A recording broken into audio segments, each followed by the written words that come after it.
출애굽기 26장은요, 성막을 지으라는 하나님의 명령을 담고 있는 본문입니다. 하나님께서는 왜 이스라엘 백성들에게 너희가 성막을 만들어야 한다라고 말씀하셨을까요? 그 이유는 그 성막 안에 하나님의 언약궤가 거할 장소를 마련하고 그곳에서 하나님이 그의 백성들과 함께 교제를 하며 그 관계를 맺기 위해서입니다. 여기서 교제를 한다, 관계를 맺는 것은 하나님의 백성들을 하나님의 거룩하심으로 초대하는 관계를 말하는 것이죠. 이것이 곧 제사 제도입니다. 그래서 이 성막을 통해서 드려지는 이스라엘 백성들의 그 제사는 이스라엘 백성들에게 하나님께서 그들과 함께 동행하신다는 강한 확신을 실제 그들의 눈으로 직접 보며 경험할 수 있게 되는 귀한 믿음의 토대가 되는 것이죠. 그래서 이들이 앞으로 들어가게 될 그 이방 땅에, 이방 민족들의 땅 가운데서 그들이 구별된 백성으로서 그 땅에서 하나님의 백성답게 살아가는 모습을 하나님이 허락하시는 것입니다. 이처럼 귀한 제사의 장소를 만들게 하기 위해서 하나님께서는 오늘 저희가 읽은 본문 앞에 30절에서 다음과 같이 말씀하세요. 너는 산에서 보인 양식대로 성막을 세울지니라. 하나님께서는 이미 모세에게 어떻게 성막을 지어야 할지를 산에서 그것도 아주 구체적으로 자세하게 보여주셔서 알려주셨다라는 사실을 우리는 이제 알 수 있습니다. 그래서 우선 하나님께서는 성막을 덮을 천을 만들라고 하시는데요. 본문 1절에서 다음과 같이 말씀하시죠. 가늘게 꼰 배실과 청색, 자색, 홍색 실로 그룹을 정교하게 수놓은 10폭의 휘장을 만들지니. 휘장을 만드는데 10개의 휘장을 만들라고 하세요. 그런데 그 휘장이 어떠냐면 정교하게, 아주 정교하게 만들라고 합니다. 그리고 천사들의 모양을 담겨져 있는 휘장을 만들라고 합니다. 그런데 이것을 10개 중에서 5개씩을 또 하나로 묶으라고 합니다. 그러면은 크게 5개가 한 세트가 돼서 2세트의 휘장이 크게 나오는 거죠. 근데 이 두 휘장을 또 고리 50개를 거기에 또 연결해 갖고 결국에는 하나의 큰 휘장이 나오는데요. 그 큰 휘장 가운데에 무엇이 있냐면 고리 50개가 다다다다다닥 이렇게 달려 있는 것이 되는 겁니다. 그런 모양이에요. 이것으로 전체 성막을 덮는 덮개의 역할을 하는 것이죠. 그리고 조금 전에 천으로 이제 휘장을 만들라고 했는데요. 그 다음에는요, 염소털로 휘장을 하나 더 만들라고 합니다. 이 염소털로 만드는 휘장은 천으로 만든 휘장보다는 한 개 더 많은 11개의 포를 가지고서 폭으로 만들라고 합니다. 아까는 5개 묶었다면은 이 염소털로 만드는 것은 6개, 5개를 묶어서 2세트로 이것도 또 동일하게 고리 50개를 다다다닥 박아서 또 하나의 큰 이 덮개를 만들라라고 말하고 있습니다. 그래서 이 염소털로 된 휘장이 그 천으로 된 휘장 위에 또 한꺼풀 덮이게 되는 거예요. 그리고 여기서 끝나는 것이 아닙니다. 출애굽기 26장 14절을 보시면요. 그 위에 다시 2 종류의 또 덮개를 더하라고 명령하고 계세요. 이 문장을 함께 읽어보도록 하겠습니다. 시작. 붉은 물 들인 수장의 가죽으로 막의 덮개를 만들고 해달의 가죽으로 그 윗 덮개를 만들지니라. 주석을 찾아보니까요, 이 두 덮개들은 비가 와도 바람이 와도 이 덮개 아래에 있는 어떠한 것도 잘 막아주고 이제 보호해주는 그런 탁월한 기능을 가지고 있는 덮개다라고 말합니다. 대신에 겉으로 봤을 때는요, 굉장히 투박해 보이는 그런 모양의 덮개들인 거죠.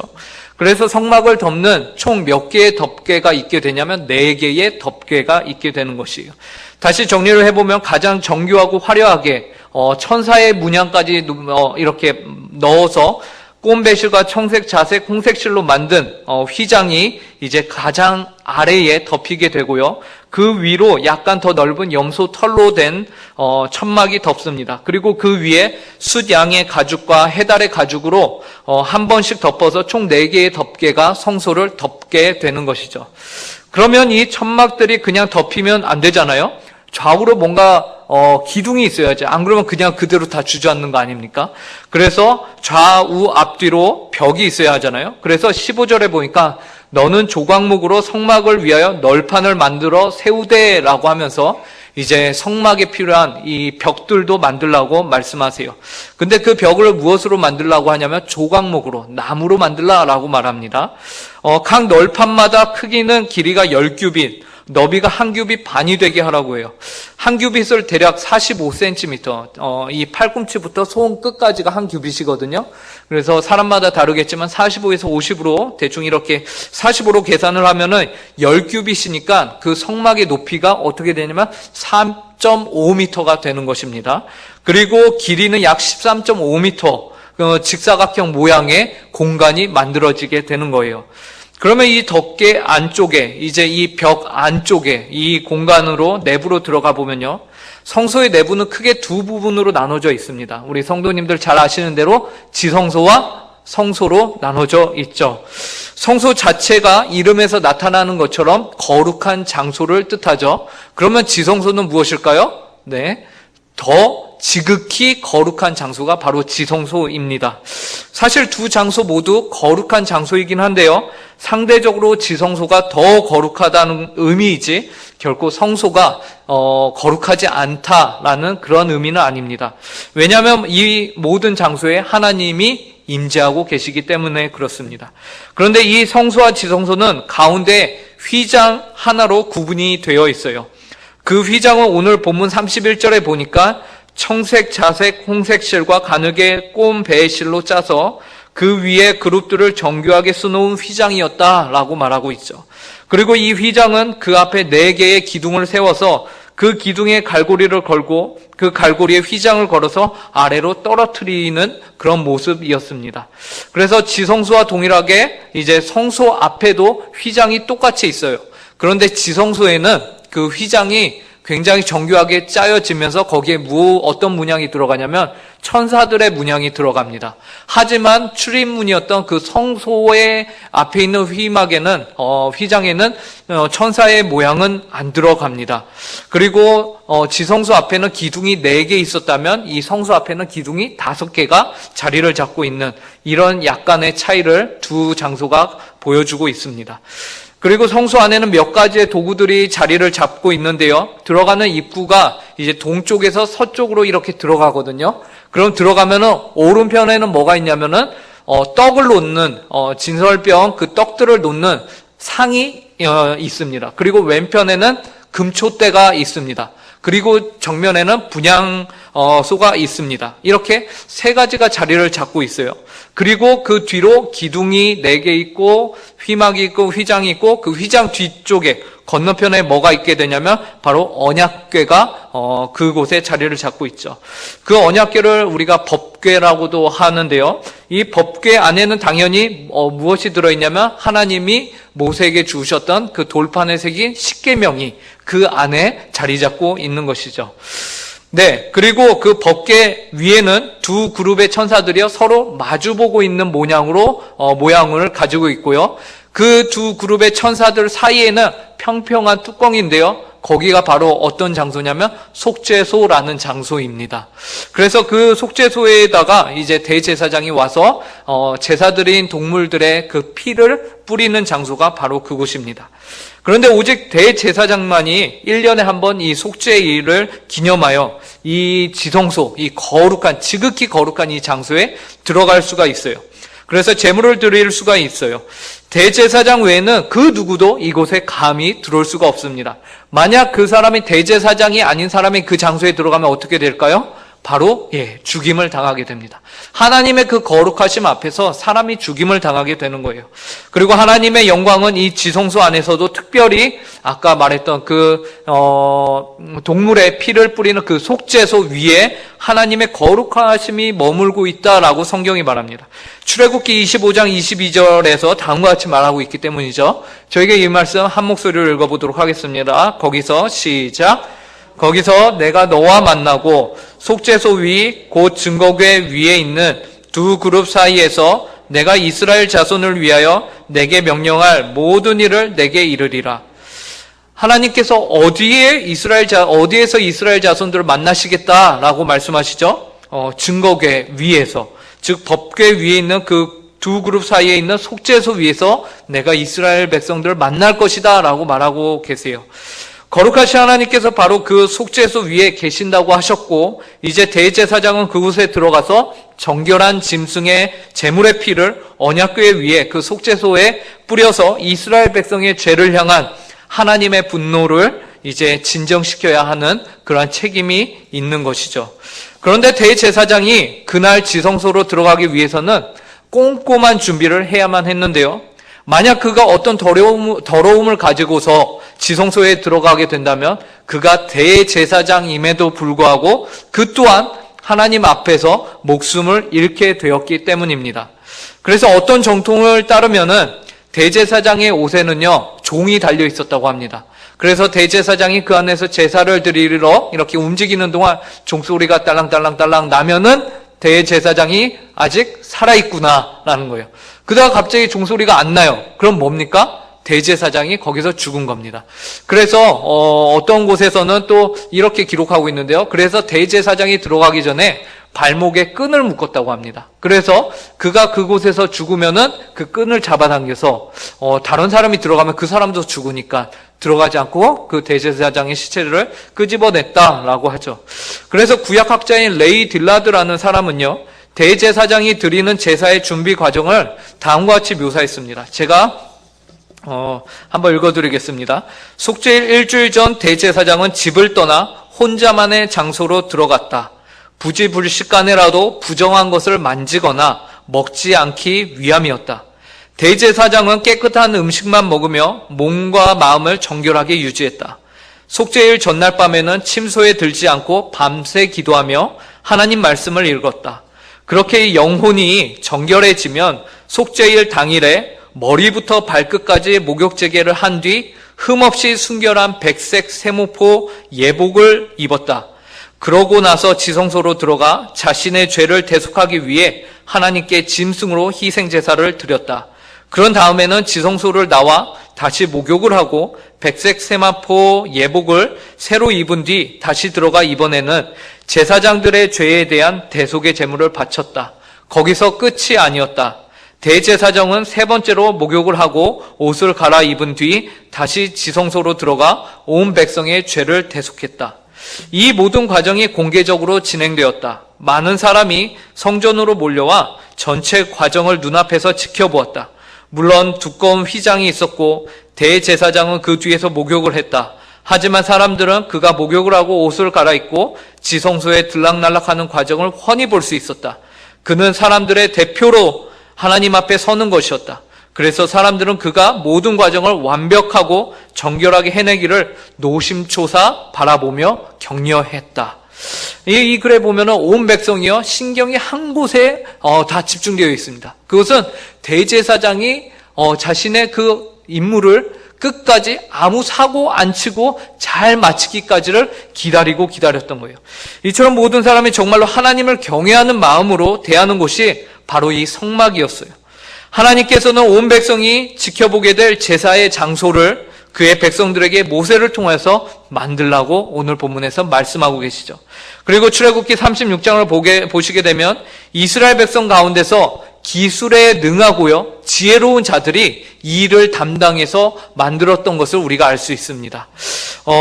하나님의 말씀에 적극적으로 순종하였던 것이죠. 그런데 이스라엘 백성들이 광야에서 이렇게 하나님의 성막에서 제사를 드립니다. 그리고 가나안 땅을 정복한 이후에 이들이 이스라엘 민족들이 이방 민족들 가운데서도 이 성막에서 하나님께 제사를 드리죠. 그 제사를 이어갑니다. 그러다가 우리가 잘 아는 대로 이스라엘 백성들은 이 일에 있어서 하나님 앞에서 바르지 못하고 이방 민족들이 믿고 있는 바알이나 아세라 같은 신들을 찾아 섬기기 시작하죠. 그 결과 북이스라엘과 남유다가 망하게 되었어요. 하나님을 떠난 백성들에게 임하는 심판이 그들에게 임하였던 것이죠. 그 이후에 예언자 스가랴는 예수님이 오시기 약 500년 전에 활동하였던 선지자인데, 여호수아라는 대제사장이 하나님의 임재로 가득한 성막을 막 들어가는 환상을 이 스가랴 선지자가 보게 됩니다.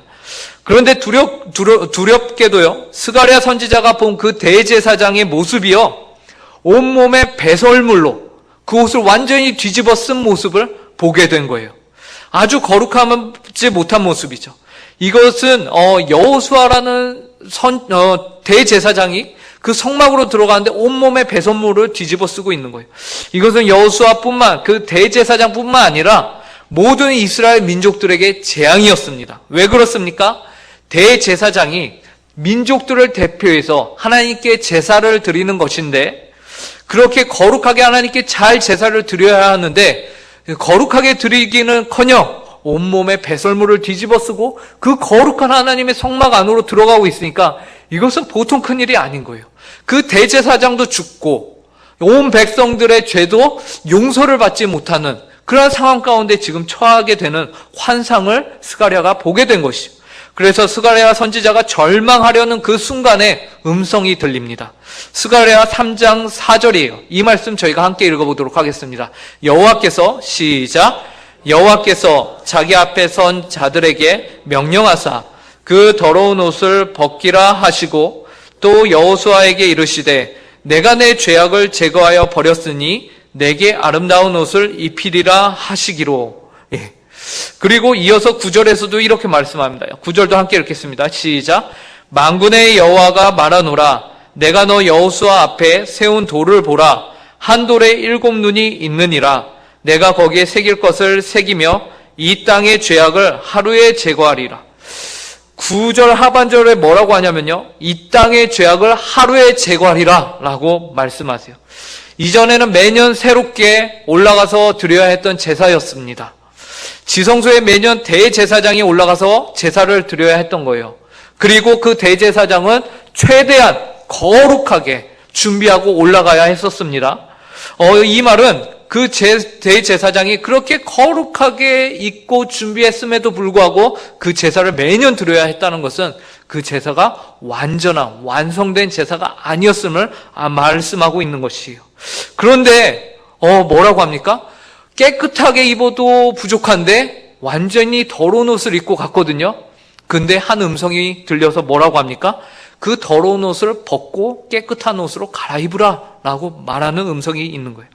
스가랴 선지자의 환상 속에서, 그리고 이 땅의 죄악을 하루에 제거하리라 라는 음성이 들리는 것이, 단 한 번에 단 한순간에 이 땅의 모든 문제가 해결될 것이라고 말씀하세요. 누구에 의해서요? 9절에 보니까 여호와가 세운 돌 하나로 인해서. 그 돌의 특징이 뭡니까? 7눈을 가진 돌이라고 합니다. 이 땅의 죄악을 하루에 여호와가 세운 이 조그만 돌이 이 땅의 문제를 해결할 것이다 라고 스가랴 선지자가 예언을 보게 된 것이에요. 그런데 여기에서 스가랴 선지자가 봤던 그 대제사장은 구약에 등장했던 모세의 후계자 여호수아가 아닙니다. 이 여호수아, 배설물을 뒤집어 쓰고 있던 그 여호수아는 누굽니까? 바로 이스라엘 백성들이었어요. 그리고 바로 우리들이었습니다. 우리 자신들이었어요. 하나님의 말씀을 듣고 내가 죄인됨을 깨닫는 모든 백성들을 뜻하는 것이었어요. 그렇다면은 여호와가 세운 이 돌 하나, 7눈을 가진 이 돌은 누구입니까? 이 본문에 대해서, 여호수아에 대해서, 그리고 팀 켈러라는 미국의 한 목사님이 계신데요. 그 목사님이 다음과 같이 말씀하셨습니다. 제가 읽어드릴게요. 수세기 뒤에 또 다른 여호수아, 또 다른 예수아가 나타났다. 예수와 여호수아, 이 세 개는 발음만 다르고 다 같은 뜻이거든요. 이 셋은 같은 이름의 그리스어와 아람어 히브리어다. 또 다른 여호수아가 나타나 자신의 속죄일을 준비했다. 일주일 전 예수님은 준비를 시작하셨다. 그리고 전날 밤에 잠드시지 않았다. 하지만 예수님께 일어난 일은 대제사장 여호수아에게 일어난 일과 정반대였다. 사람들은 예수님을 격려하지 않았다. 사랑했던 사람들이 거의 다 그분을 배신하거나 버리거나 부인했다. 그리고 하나님 앞에 서자 아버지는 격려의 말을 꺼내기는커녕 가차없이 그분을 버리셨다. 깨끗한 옷을 입혀지기는커녕 입고 있는 옷마저 찢기고 두들겨 맞아 벌거벗은 채로 죽임을 당하셨다. 그분도 목욕을 하셨다. 단 인간의 침으로 뒤범벅이 되셨다. 하나님 앞에서 우리는 스가랴가 본 더러움으로 뒤덮인 예수아와 같습니다. 우리는 가망 없는 더 이상 하나님 앞에 어떠한 제사도 드릴 수 없는 그런 존재가 바로 우리들이죠. 배설물로 뒤범벅이 된 존재들. 하지만 완벽하신 새로운 예수와께서 우리의 더러움을 대신 입으셨고 그것의 결과를 담당하셨습니다. 그리고 우리에게 새 옷을 주셨어요. 아주 깨끗한 옷. 하나님이 인정하시는 의로운 옷을 우리에게 주셨습니다. 바로 우리 주 예수 그리스도께서 그렇게 하신 것이죠. 예수님이 우리의 배설물이 묻은 옷을 입으시고요, 우리가 걸어가야 하는 그 심판의 자리에 대신 가셨습니다. 그리고 우리가 매달려야 하는 그곳에 그분이 대신 매달리셨습니다. 우리 죄의 형벌의 무게를 전적으로 담당하심으로써 우리 죄를 가져가 주셨습니다. 대신 그분은 우리에게 자신의 의를 제공하셨습니다. 우리의 것은 그분의 것이 되었고 그분의 것은 우리의 것이 되었습니다. 이 장면을 담고 있는 본문이요, 마태복음 27장 51절이에요. 예수님께서 십자가에 매달리시고 그곳에서 마지막으로 엘리 엘리 라마 사박다니, 나의 하나님 어찌하여 나를 버리셨나이까 라고 외치시고는 숨을 멎으신 그 순간이죠. 이때 어떤 일이 벌어진다고 성경은 말합니까? 이 말씀을 같이 읽어보도록 하겠습니다. 시작. 이에 성소 휘장이 위로부터 아래까지 찢어져 둘이 되고 땅이 진동하며 바위가 터지고, 성소 휘장이요, 위로부터 아래까지 찢어져 둘이 되었습니다. 이전까지는 감히 함부로 들어가지 못하던 장소가 어떻게 되었냐면, 예수 그리스도께서 십자가에서 찢어 죽으신 다음에 그 휘장이 찢어졌어요.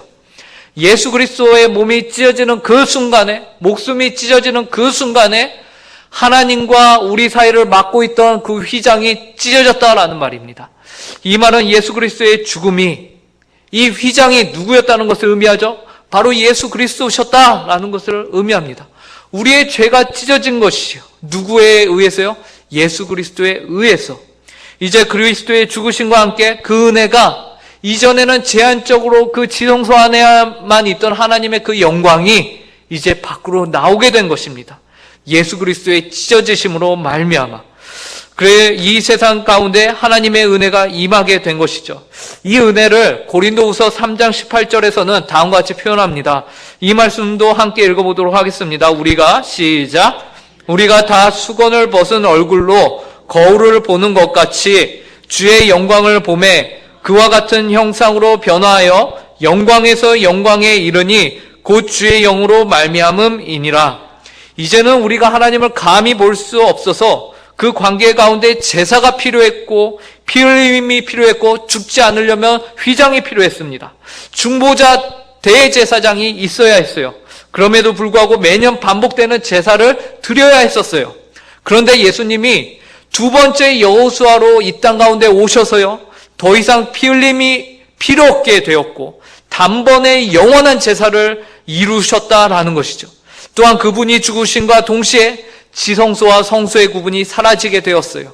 예수 그리스도의 몸이 십자가에 찢겨져 나간과 동시에 성막의 휘장이 찢겨져 나간 겁니다. 히브리서 9장 8절부터 10절에서는 이 부분에 대한 해석을 우리에게 주고 계십니다. 성령이 이로써 보이신 것은 첫 장막이 서 있을 동안에는 성소에 들어가는 길이 아직 나타나지 아니한 것이라. 이 장막은 현재까지의 비유니 이에 따라 드리는 예물과 제사는 섬기는 자를 그 양심상 온전하게 할 수 없나니, 이런 것은 먹고 마시는 것과 여러 가지 씻는 것과 함께 육체의 예법일 뿐이며 개혁할 때까지 맡겨둔 것이니라. 완벽한 것이 아니래요. 이전의 제사는 완벽한 것이 아니었대요. 단지 개혁 때까지, 개혁은 언제입니까? 바로 예수 그리스도가 오실 때까지 맡겨둔 것일 뿐이다라고 말해요. 대제사장을 통하여 드리는 제사는 개혁할 때까지 맡겨주신 육체의 예법일 뿐이라고 합니다. 그리고 진짜가 왔으니 두 번째 여호수아이시죠. 그분은 진짜 장막이셨어요. 이어지는 11절과 12절에서 다음과 같이 말합니다. 두 구절 저희가 함께 읽겠습니다. 그리스도께서는 시작. 그리스도께서는 장래 좋은 일에 대제사장으로 오사 손으로 짓지 아니한 것 곧 이 창조에 속하지 아니한 더 크고 온전한 장막으로 말미암아 염소와 송아지의 피로 하지 아니하고 오직 자기의 피로 영원한 속죄를 이루사 단번에 성소에 들어가셨느니라. 그리스도는 대제사장으로 오사 더 크고 온전한 장막으로 말미암아 단번에 성소에 들어가셨다고 말씀하십니다. 그러므로 성도 여러분, 오늘 우리가 읽은 본문에서 하나님이 이스라엘 백성들에게 너희가 성막을 짓고 성소와 지성소를 이렇게 나누고 지으라고 말씀하신 것은 누구를 예표하며 누구를 가리키고 있는 것입니까? 바로 너희 가운데 누가 오실 것을 말씀하고 계신 것이죠. 이스라엘 백성 너희 가운데 메시아, 구원자 예수 그리스도가 올 것이다라는 것을 이스라엘 백성들에게 알려주고 계시다라는 것입니다. 이 사실을 우리가 반드시 기억해야 합니다. 놀라운 것은요, 이 일이 우리에게 은혜로 주어진 값없이 주어진 선물이라는 사실입니다. 그렇다면 이렇게 귀한 은혜를 받은 저와 여러분은 어떻게 살아가야 하는 것일까요? 우선 우리는 하나님께서 주신 이 은혜의 구원에 대해서 더 분명하게 확신하며 살아야 합니다. 이 은혜를 우리 마음 가운데 확신하게 가져야 하는 것이죠. 우리가 받은 구원이 결코 취소되거나 번복이 되지 않고 그리스도의 값어치다라는 것을 우리가 알아야 합니다. 예수 그리스도가 죽고 살린 것이 바로 여러분이십니다. 여러분 옆에 있는 성도님들이십니다. 그리고 여러분의 가정 가운데 있는 분들이십니다. 그 값어치만큼 하나님께서는 저와 여러분 안에 이 귀한 구원을 절대로 실패하게 내버려 두지 않으신다는 사실을 믿으시기 바랍니다. 그것이 바로 우리가 취해야 하는 첫 번째 모습입니다. 그리고 두 번째 삶은요, 내가 원하는 삶이 아니라 하나님이 원하는 삶을 이제 사셔야 합니다. 그것은 증인의 삶입니다. 예수님께서는 우리를, 저와 여러분을 구원하시고는 땅끝까지 이르러 내 증인이 되어라 라고 분명하게 말씀하셨습니다. 이 증인으로서의 부르심은 단순히 목회자들이나 아니면 신앙이 좀 더 좋은 장로님, 권사님 혹은 안수집사님들만의 부르심이 결코 아닌 것이죠. 이 부르심은 하나님께 은혜를 받은 모든 주의 백성들에게, 성도들에게 주어지는 부르심입니다. 이 부르심은 결코 특별한 부르심이 아닌 것이에요. 모든 사람들에게 주어지는 부르심입니다. 하나님의 은혜를 받은 성도라면 모두가 이 증인의 삶으로 부르심을 받았다는 사실을 잊지 말아야 합니다. 증인의 삶은 단순히 남들에게 자랑하는 삶이 아니죠. 남들에게 말로만 가르치는 삶은 더더욱 아닐 것입니다. 내가 성경 좀 안다고 그것을 이렇게 드러내는 그런 삶이 아닌 것이요. 보이지 않아도, 사람들에게는 인정을 받지 못해도 묵묵히 자신의 자리에서 하나님을 경외하는 자로 살아가는 것이죠. 그리고 그 자리에서 이웃을 사랑하는 것입니다. 가장 큰 사랑은 무엇입니까? 남에게 져주는 것입니다. 남이 나를 이기고 살아날 수 있도록, 나를 밟고 그가 일어날 수 있도록 내가 그 밑에서 웅크리고 앉아있는 것, 엎드러져 있는 것, 그것이 사랑인 것입니다. 내가 살아날수록 남이 죽게 되어 있습니다. 내가 그 사람의 밑거름이 되어주는 것, 바로 예수님이 우리의 밑거름이 되어주셨던 것처럼 내가 남의 밑거름이 되어주는 그러한 삶을 하나님은 우리에게 원하십니다. 이것이 바로 증인의 삶입니다. 우리도 다른 누군가를 위해서 땅에 묻혀 썩어 없어지는 한 알의 밀알과 같은 삶을 살아야 할 것입니다. 이 부르심으로 하나님이 우리를 부르셨습니다. 이 거룩한 부르심에 응답하며 사시는 여러분들이 되시기를 간절히 바랍니다. 이 모든 것을 가능케 하신 하나님의 성막을 오늘 우리가 배운 것입니다. 그 성막 안에 있는 성소와 지성소, 그리고 이 둘을 나누는 휘장을 배웠습니다. 이것은 그리스도의 사역을 예표하는 귀한 눈에 보이는 표징이었습니다. 하나님께서는 이스라엘 백성들이 이 성막을 통하여서 거룩하신 하나님의 의를 만족해 하는 대제사장을 볼 수 있었습니다. 이와 동일하게 오늘 하나님께서는 우리가 우리의 대제사장이 되시며 구약의 성막보다 더 완전한 성막이 되시는 예수 그리스도를 바라보는 모든 성도님들이 되시길 간절히 바랍니다. 함께 기도하겠습니다. 사랑의 하나님, 참으로 감사합니다. 오늘 귀한 한날을 허락하시어 저희로 이 저녁에 주님 앞에 나와 예배하며 또 말씀을 듣게 하시니 감사합니다. 오늘 성막에 대하여 배웠습니다. 특별히 하나님 성막 안에 있는 성소와 지성소에 대해서 배웠습니다. 그 거룩한 장소를 나누셔서 이스라엘 백성들로 하여금 죄에 대한 경각심과 거룩하신 하나님을 경외하는 마음을 갖게 하셨습니다. 하나님, 그러나 여전히 매년 드려야 했던 그 불완전한 제사를 예수 그리스도, 두 번째 메시아, 두 번째 여호수아, 완전한 성막이 되시는 예수 그리스도를 통하여서 저희가 하나님 앞에 감히 나와 예배하며 주님을 찾을 수 있는 성도로 불러주셔서 감사합니다. 하나님의 이 크신 은혜와 부르심에 이제 저희가 응답하며 증인의 삶을 살 수 있게 하여 주시옵소서. 여전히 저희는 증인으로서 부족한 모습들이 많은 줄 압니다. 그럼에도 불구하고 저희의 의의가 아닌 전적인 하나님의 선물인 그리스도의 공로를 힘입어서 저희에게 주어진 삶을 감사함으로 살아가게 하여 주시옵소서. 이 모든 말씀 예수 그리스도의 이름으로 기도하옵나이다.